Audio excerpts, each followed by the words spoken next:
of Hasan. Namaku adalah Hasan Prayoga. Tumbuh di lingkungan yang sederhana, tamatan SMP, dan hanya menjadi kuli bangunan.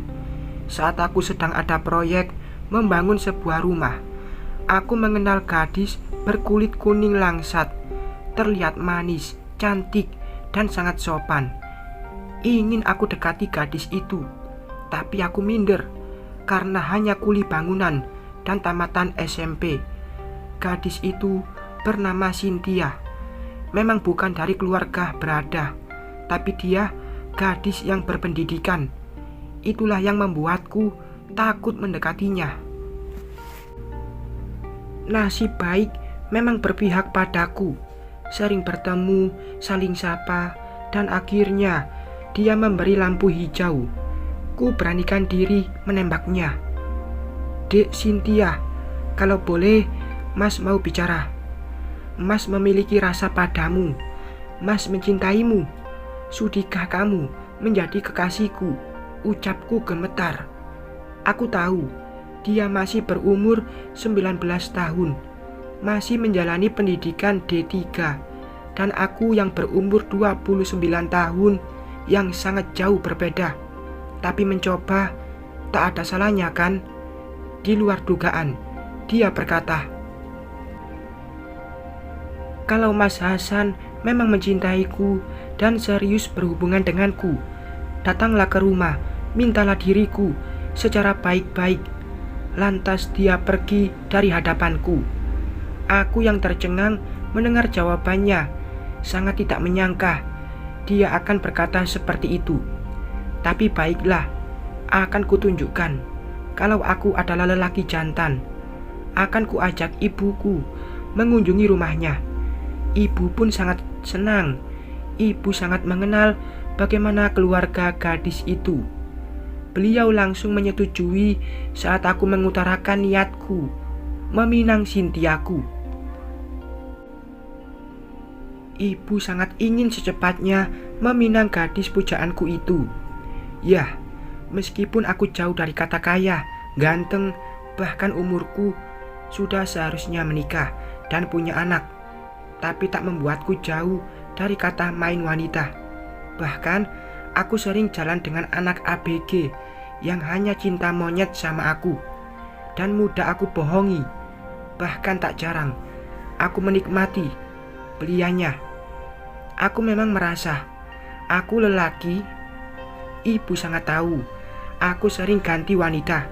Meskipun beliau tak tahu, aku sering mencicipi mereka juga. Beliau hanya takut aku kebablasan.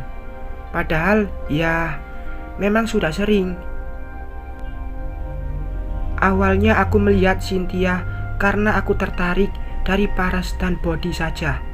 Tapi lama-lama aku benar-benar memiliki rasa padanya.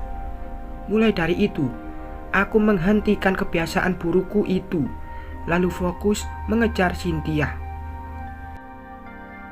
Kami datang ke rumahnya dan diterima dengan baik oleh Cynthia dan perwakilannya, yakni Bu Haja yang menjadi tetangga dekatnya waktu itu. Saya kemari berniat ingin meminta atau meminang adik Cynthia untuk menjadi bagian dari keluarga saya, yakni sebagai menantu saya. Apakah Ibu Haja berkenan menerima pinangan kami? Ucap ibu mengutarakan niatnya. Aku menetralkan degup jantungku. Meskipun sudah memberi lampu hijau, aku masih takut ditolak, mengingat kami memang berbeda jauh. Bisa saja kan kalau kemarin dia hanya bercanda atau hanya asal bicara saja. Baik Bu, saya Ibu Haja Rumi, selaku pengganti orang tua bagi Adinda Cynthia. Saya menyerahkan keputusan sepenuhnya pada Adinda Cynthia, karena Adindalah yang akan menjalaninya, selaku pihak yang menjalani biduk rumah tangga nantinya.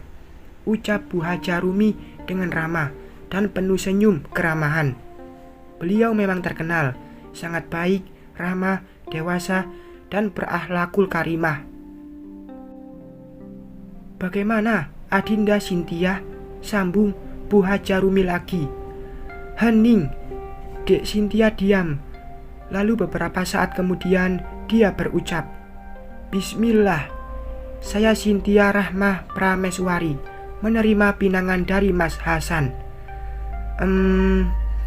Dia terhenti.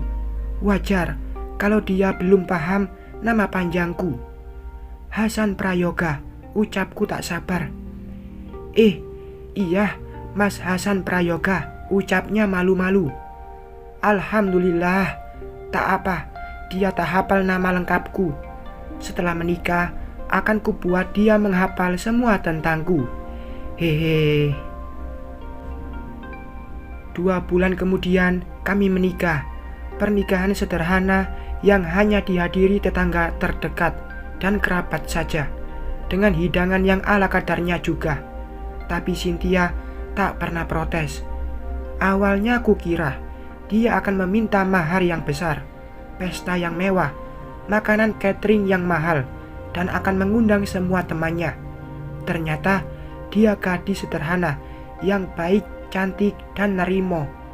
Bahkan selama 1 tahun ini kami serba kekurangan. Dia meneruskan kuliahnya karena beasiswa. Bahkan uang saku sering dia pakai untuk menutupi dapur kami. Aku sangat menyayanginya. Ibu pun sangat menyukai menantunya itu. 1 tahun berlalu, tak ada tanda-tanda dia hamil. Tapi aku masih tak mempersalahkannya. Kupikir masih butuh usaha. Aku sering memforsinya agar kami cepat punya anak. Pagi, siang, bahkan tengah malam, dia selalu menurutiku. Aku yang memang kerap tak bisa mengendalikannya. Dia selalu mengeluh lelah karena harus mengurus rumah, kuliah, dan ngurus ibu, lalu melayaniku, baik lahir dan batinku. Aku yang memang tak bisa mengendalikan, tak pernah memikirkan keluhannya. Setelah dia lulus, dia memiliki keinginan berusaha. Dia tak ingin kerja terikat waktu. Pikirnya, jika dia membuka usaha, maka dia bisa melakukan pekerjaannya dengan leluasa, dan aku pun bisa membantunya. Akhirnya, Cynthia berniat menjual sawah yang biasanya hanya disewakan itu. Dia menjual sawah yang lumayan luas itu, lalu membeli sebuah bangunan kecil yang strategis, menjual kebutuhan rumah tangga, mulai dari sedikit barang sampai sekarang menjadi toko besar yang memiliki 3 cabang. Aku pun hanya membantu sekedarnya saja. Dia yang sepenuhnya mengontrol dan menemaninya, menemui teman bisnis kami. Terkadang malah aku yang menemui kolega kami, tapi tetap dibimbing olehnya. Aku senang, ekonomi keluargaku sangat baik.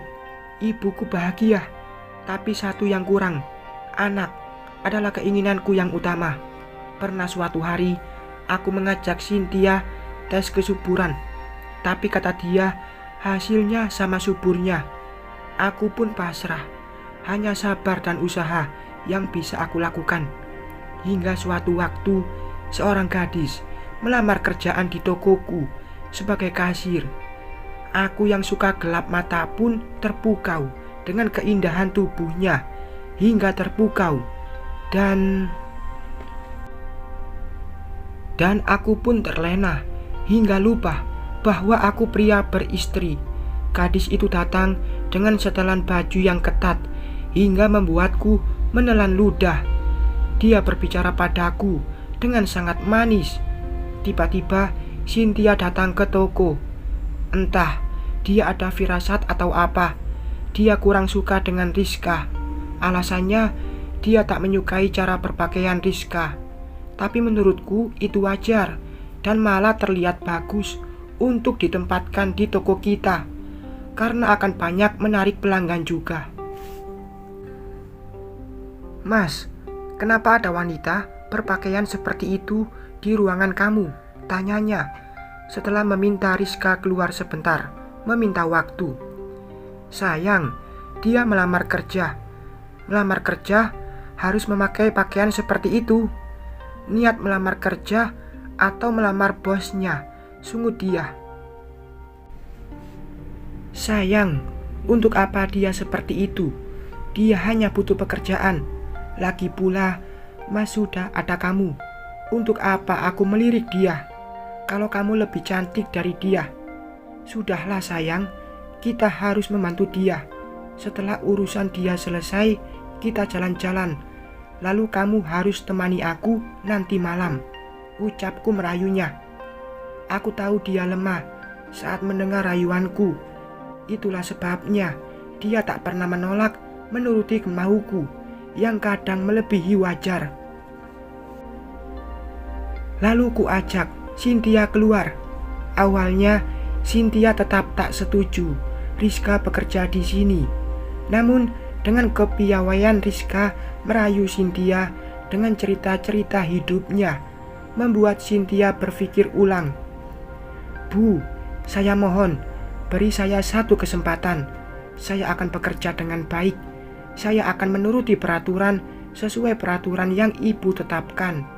Saya harus membayar hutang saya pada rentenir untuk membayar biaya operasi ibu saya yang sedang sakit, Bu, pinta Rizka dengan sangat mengibah. Sepertinya gadis ini memang tulus dan sangat membutuhkan pekerjaan ini. Baiklah Rizka, saya terima kamu di sini. Tapi dalam 3 bulan kamu harus melewati masa training. Kamu harus menunjukkan bahwa kamu layak bekerja di sini. Benar Bu? Ya Allah, terima kasih Bu, terima kasih.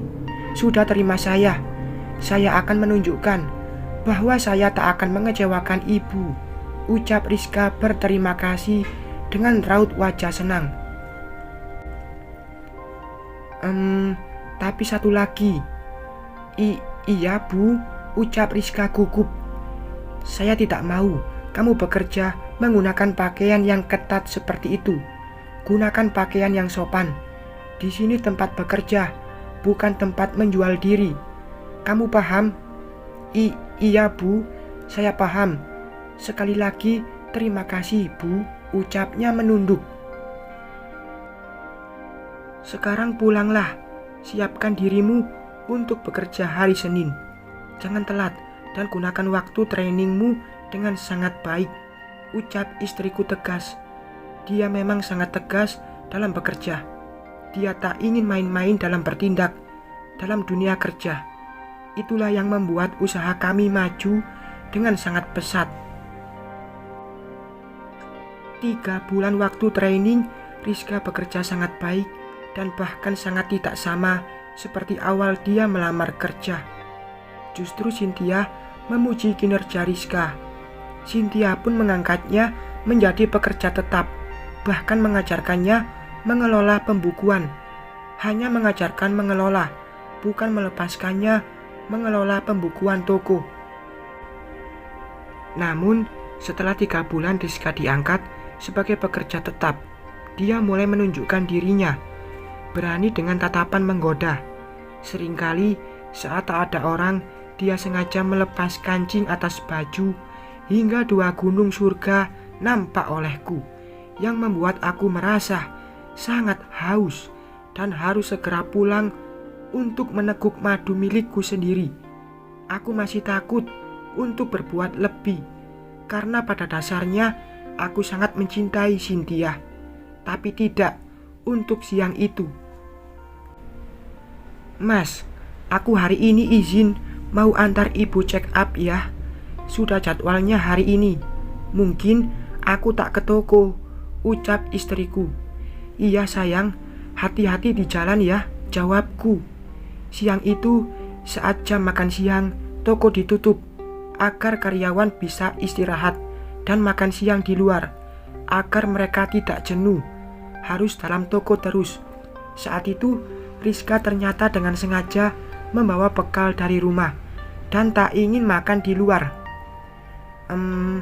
Bapak ingin dibuatkan teh, tawar Rizka. Boleh, teh saya yang biasanya saja. Baik Pak, ucapnya. Saat itu Aku sedang ingin ke toilet, tetapi tanpa sengaja menabrak Rizka yang membuatnya hampir terjatuh. Aku menahannya, namun tak terduga aku salah pegang tanganku tepat pada salah satu asetnya. Namun dia malah tersenyum, bagai terhipnotis. Aku mengajaknya ke ruang belakang, dan itulah awal dari aku menuntaskan dahagaku selain dengan istriku setelah aku menikah. 1 tahun berlalu, hubungan kami sangat intens. Kemudian ia berkata, ternyata dia hamil dan aku sangat senang. Aku berencana menikahinya tanpa harus menceraikan Cynthia. Karena aku tahu Cynthia sangat mencintaiku dan tak mungkin mau ku tinggalkan. Dia orang yang sangat baik dan penyabar. Tentu aku berpikir dia tak akan menolak jika aku menikah lagi dengan alasan aku punya ingin anak. Indah bukan mimpiku ini? Dan yang membuatku senang adalah Cynthia mau mengizinkanku menikah lagi, bahkan menerima Rizka dengan baik. Bahkan dia rela membelikan rumah mewah untuk Rizka. Tapi tentunya aku tak ingin ibu tahu rencanaku, karena aku takut ibu yang saat itu sedang sakit dan berobat di luar negeri akan semakin sakit mendengar aku menikah lagi. Hingga suatu malam, Cynthia berdandan sangat cantik menungguku pulang dari toko. Mungkin dia ingin aku memanjakannya malam ini, karena beberapa hari lagi aku akan menikah lagi. Cynthia tersenyum sangat manis melihat aku pulang dari toko. Dia pun sudah membuatkan aku teh kesukaanku. Aku akan membuat malamnya kali ini sangat berkesan. Tak sabar rasanya, karena beberapa hari ini aku hanya haus pada Rizka dan tak menyentuh Cynthia, istriku yang cantik dan pintar. Sebentar lagi aku akan bahagia beristri 2, 1 memberi anak dan 1 melayani dan merawat ibuku. Bahagia bukan? Ku minum teh itu, sangat nyaman rasanya, hingga tiba-tiba kepalaku sedikit sakit, lalu kantuk menyerangku. Aku pun tak fokus saat Cynthia memintaku menandatangani surat jual beli rumah Cynthia serta surat-surat yang lain yang entah apa itu. Aku tak ingat karena kantuk yang sangat berat, hingga aku lihat Cynthia tersenyum tipis. Lalu aku memeluknya, tak ingat apa-apa. Aku terbangun dan sepertinya semalam aku membuat berantakan kamar ini. Aku tak ingat apa-apa. Aku hanya berpikir semalam kami sangat menikmati malam kami. Bersambung.